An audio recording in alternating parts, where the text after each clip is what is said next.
دنیا میں ایک طاقتور اسلام نافذ کرنے کے لیے معاشی اور سیاسی طاقت حاصل کرنی ہے، جیسے حضرت یوسف علیہ السلام، حضرت سلیمان علیہ السلام اور محمد صلی اللہ علیہ وآلہ وبارک وسلم نے حاصل کی اور پھر دنیا پہ نافذ کی۔ اگر وہ اقتدار حاصل نہ کرتے، حکومت حاصل نہ کرتے، تو یقیناً وہ دنیا پہ اپنا نظام نافذ نہیں کر سکتے تھے۔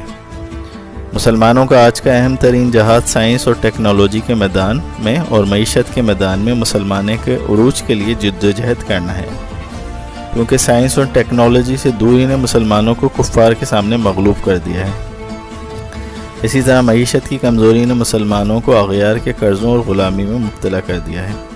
مسلمانوں کو آج Bill Gates, Jeff Bezos, Jack Ma وغیرہ جیسے بلینئرز کی ضرورت ہے جو ہماری معیشتوں کو استحکام دے سکیں، اور آئنسٹائن اور اسٹیو جابز جیسے اختراعی اذہان کی ضرورت ہے جو سائنس اور ٹیکنالوجی کو ترقی دے کر آگے لے کے جائیں ہمیں۔ یہی چیزیں ہمیں حضرت سلیمان اور حضرت